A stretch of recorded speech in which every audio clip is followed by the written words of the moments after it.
Welcome back, and thank you very much, Ini, for that session of talking money and talking business. You know, that matter of how much you're going to harvest is also dependent on what are you planting. Are you planting well?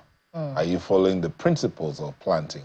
Ini has talked to you about the harvest season and the planting season going to the harvest. The rains have started in some parts. Some parts are still battling whether we're having rains or storms. But be that as it may, what are you planting to determine what your harvest is going to be? Talking about what we're planting and what we're likely to harvest, we're going to a segment to be talking about the state police conversation.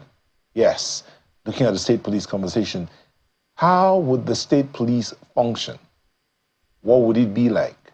How would it relate with the federal police? These are all conversations that are going on at the moment. But while that is going on, there is a justice summit, because at the end of the day, when the courts give their ruling, the police will have to enforce the rulings of the court. And so there's a justice summit going on at the moment in Abuja, and the CJN, it was put together by the Office of the Attorney General of the Federation and the Nigerian Bar Association.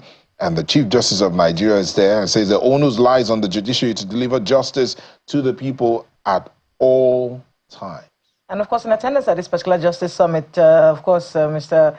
Justice Olukayode Ariwola, and of course, Senate President is also there as well, Attorney General of the Federation, Lateef Fagbemi, and the NBA President, Yakubu Maikel, and the President of the Court of Appeal, Justice Monica Donga Mendes, is also here. It's a very important conversation that has to be had.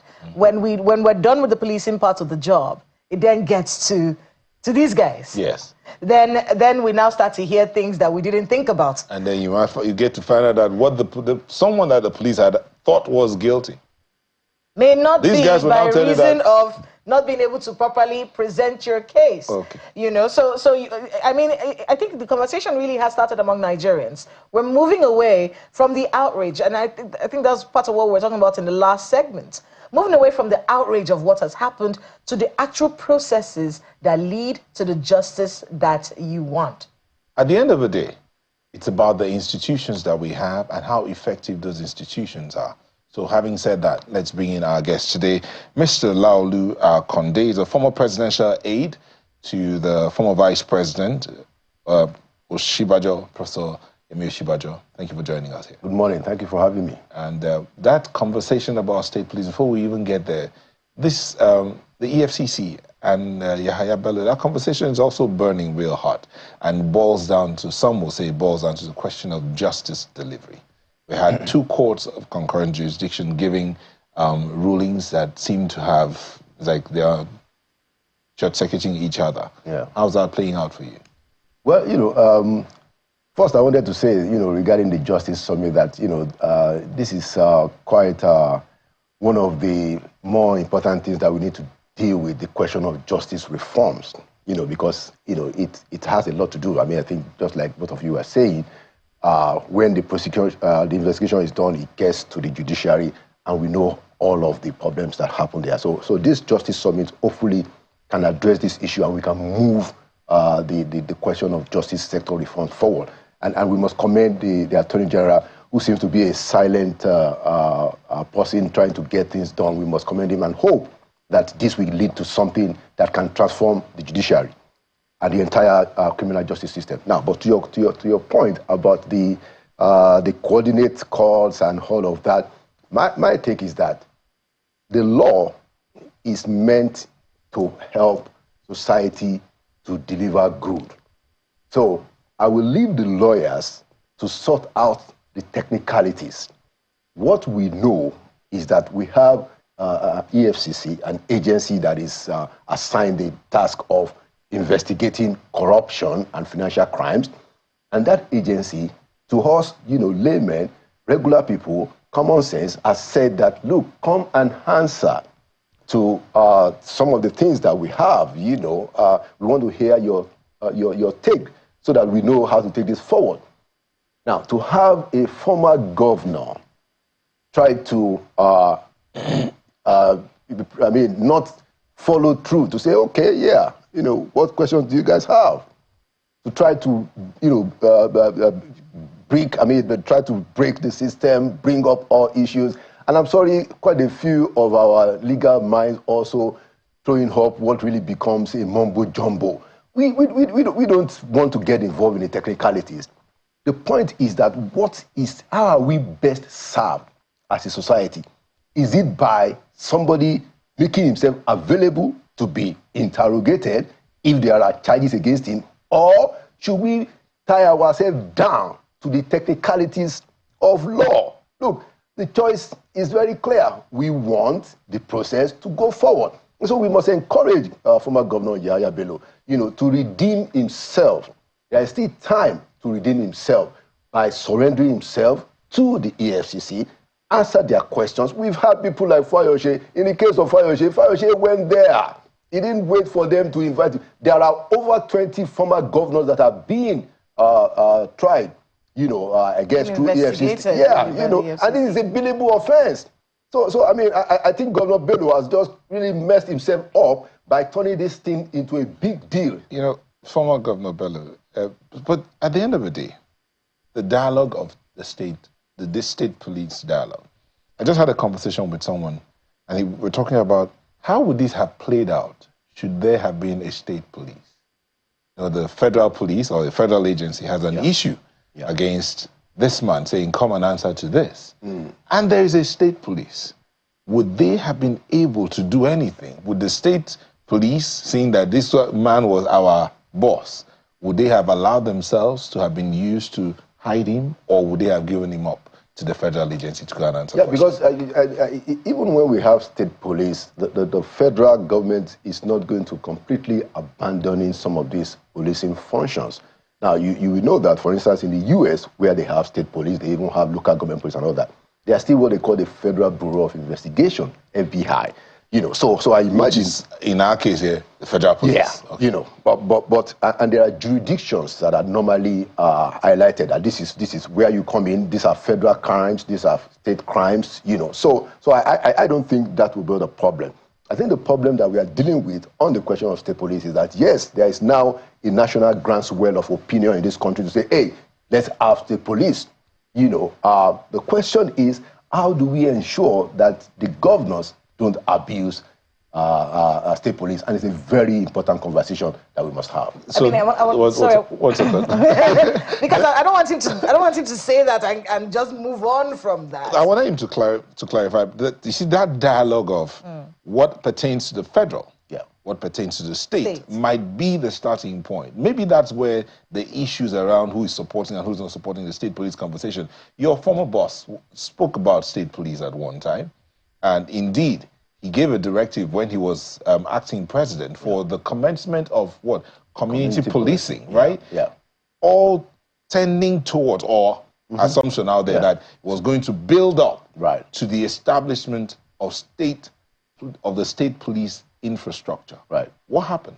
Well, as you know, that even the party, the APC subscribed during the campaign to the idea of state police. But I think President Buhari, didn't quite like the idea, so he was not really keen on state police, and he has his own reasons. Now, but what the acting president did then was to give instruction to the Nigerian police to ensure the establishment of community policing, and that was basically like a stopgap measure. That look, if you can't go all the way to have the state police, let's ensure that we have effective community policing, which is part of the reasons the people want state police, because they say that, look, if you're in a state, the geography, how the environment, the people know themselves, they have grown in the place. So community police also delivers that, so that was what we were trying to do. But I think I also would like to say at this point that I like the idea that the Inspector General of Police had to make a clarification yesterday of what he was reported to have said. Look, President Bola Tinubu wants state police. So you can't have the Inspector General of Police going out, to say that we're not going to have state police. So I commend him for clarifying that that was just the personal opinion of the AIG. Because the discussion about state police now is not whether we should have state police. I mean, I could. It's a question of we can have an hour's conversation on this particular segment that you just brought up now, because Mr. Ben, who represented him, said, "I am representing him." Yes, and then when everything happened, all of us talked about it. Every TV show, every newspaper had it on. Immediately after that, we saw a video from the same Mr. Ben saying, "No, these were my views. It is not the view of the Nigerian police." What we still don't know is what is the view of the Nigerian police then? Are they for state police? But I want to get to that shortly because we're running out of time. Right. You know, this whole thing that happened with Yahaya Bello has actually brought up the question of what a state police would do in that situation. In the Yahaya Bello matter, the police that are with him, guarding him, had to be removed. You remember the AIG removed them eventually because they basically put up a standard against the Economic and Financial Crimes Commission, and that is federal police. That has been assigned to him. Now imagine if he was in charge of state police and state police were the ones guarding him. Do you think that things would have been worse than they are right now? Because that is the argument of people against state police. Is that if you have a mini czar somewhere who has this army with him, you would not be able to arrest him. You would not be able to even come near him. You would not be able to contest elections in his state and be opposition. These are some of the issues. Now, at the time when Vice President Professor Yemi Osinbajo was in office, I remember when this conversation of community policing came, it was when he was acting president.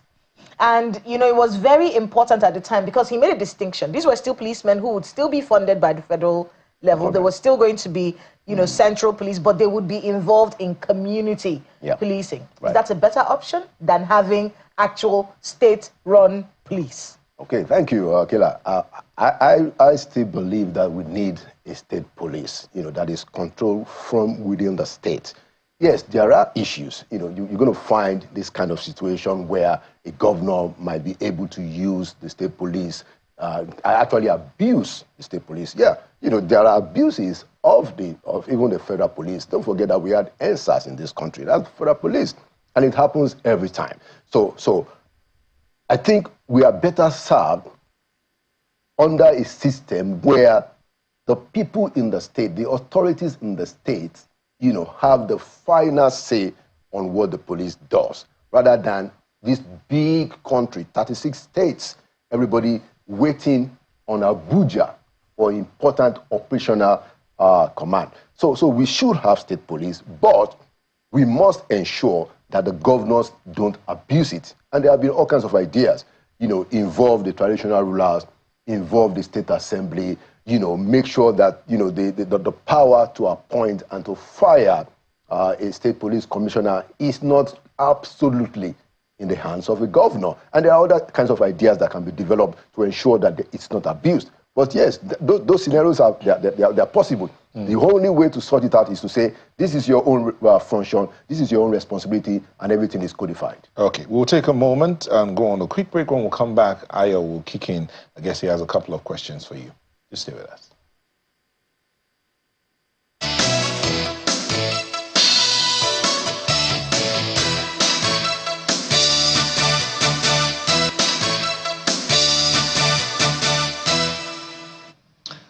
Thank you so much for staying with us. Well, Mr. Akode, it's good to see you again, but allow me to play on words this morning.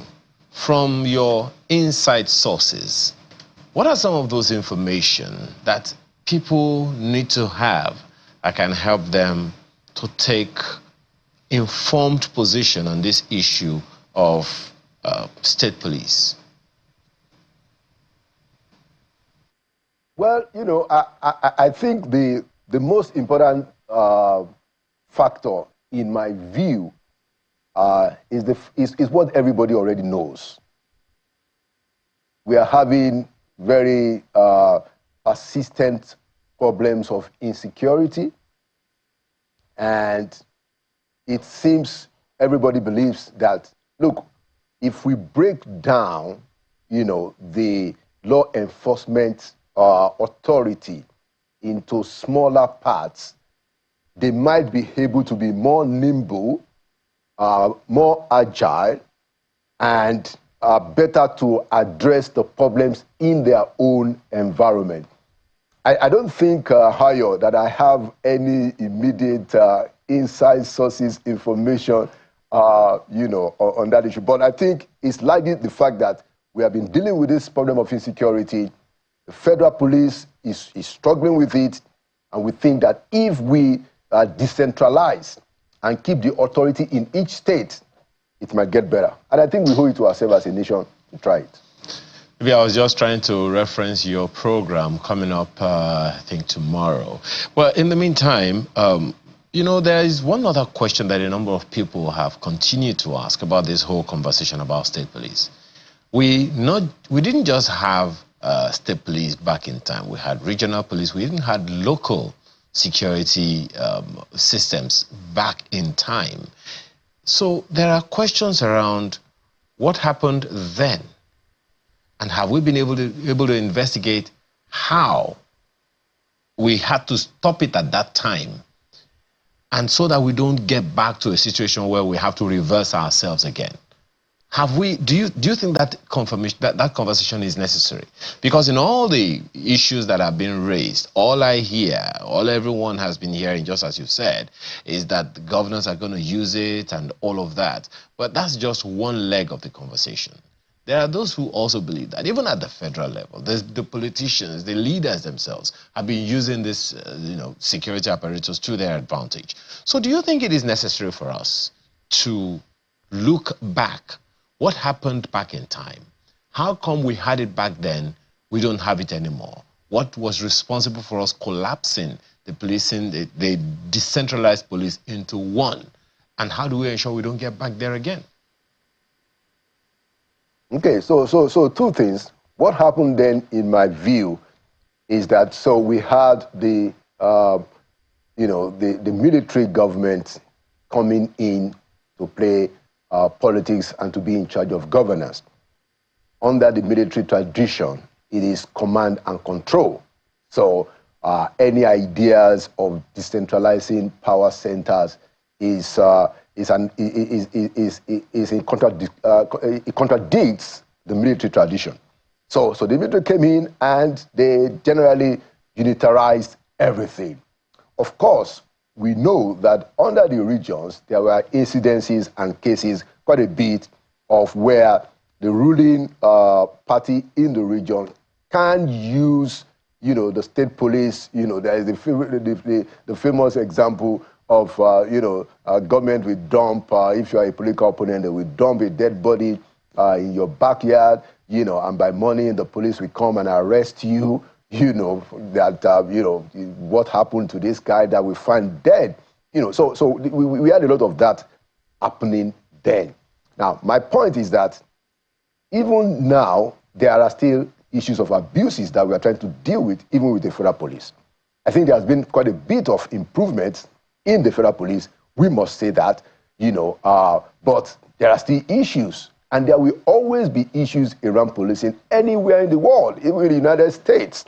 So the important thing that we must do is to look at the regulations. How do we establish it in such a way that these abuses are reduced as much as possible? And one of the ways that I think we can do that is to make sure that in the states, the governors don't have absolute control of the appointment and the firing of police commissioners. There must be the involvement of traditional rulers. Very important. I think it was General Abdulsalami that made that point at the police state police conference that was held a few days ago in Abuja. The traditional rulers must be involved. In each of the states, we have a traditional rulers council. I think they should be involved in the appointment of a police commissioner, and then the state assembly, and possibly with some involvement of federal legislators from the state, should also be involved in the removal of a police commissioner. So we must make sure that the state governors don't have absolute control. And there must also be the rules of engagement wherein the federal police may have to come in, if the situation is getting out of hand. So these are the things that has to be. Well, perhaps it's all about process. I mean, when you talk about the appointment of the police commissioner in the state, for instance, there are those who would argue that even at the federal level, there is a process that is supposed to go through, the appointment of an IGP should go through, that it hardly even goes through it now. So what's to say that if the federal government is not following its own process, that the state government, should follow its own? For instance, there are those who argue that the IGP, the appointment or the substantive appointment of the IG is supposed to be something done through a particular, a process at the federal government that doesn't happen at now. But, be that as it may, every state has a security council of sorts, and every local government they have their own security councils as well. Now, do you think the legislation we have now is enough? On the one hand, whether it's enough or not, if and when we get to the point where we have the state police systems in place, should we have a uniform law for every state, or we have to have different laws for each state? Because then that will beg the question of the differentials in how the entire system is approached. What's your take on that? So to take it from the last point, because we are meant to be a federal republic, so we are meant to have a federal constitution. So the constitution must delineate, what a state police ought to look like. Generally, to say that okay, this is how a state police will function, on the broad sense. But yes, each state should also have the liberty to determine some of the more the fine details. Okay, and I think because we have different, I mean, we are a country of nations. We have over almost 300 ethnic languages and groups and all. So we should allow states to be able to reflect a part of their uniqueness. But our constitution, our federal constitution, ought to give a broad idea of how a state police should run. Now, to your earlier point about the appointments currently under this constitution, the 1999 constitution, as amended, as lawyers will say, the police council is the place, and I think Mr. Falano has made, he has said this over and over again, even though it's not happening. The police council ought to be the place where the Inspector General of Police is appointed, and issues about the operations of the police ought to be discussed. But the governors and the governors are the members. They are the ones that ought to insist on the implementation of that aspect of our constitution. For the most part, the governors have been silent because, I guess, if a party is in government, they have 20 or 24, 26, 28, 30 governors. They see the president as some kind of an emperor. Nobody wants to be seen to be obstructing him. But the law is clear.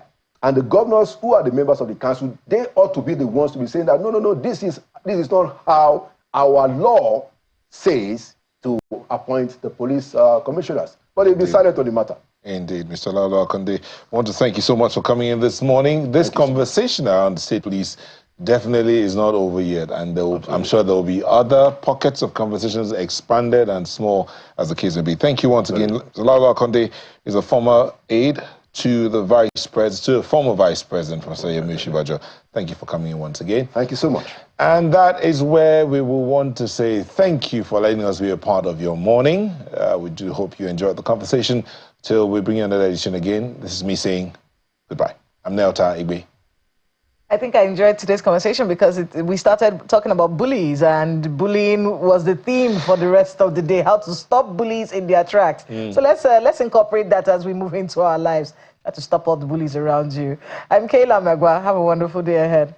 Sounds like even this conversation is about bullying, ensuring that the governors in office don't bully their opponents with state police. But hey, I'm Yahaya. Do have a wonderful rest of your day.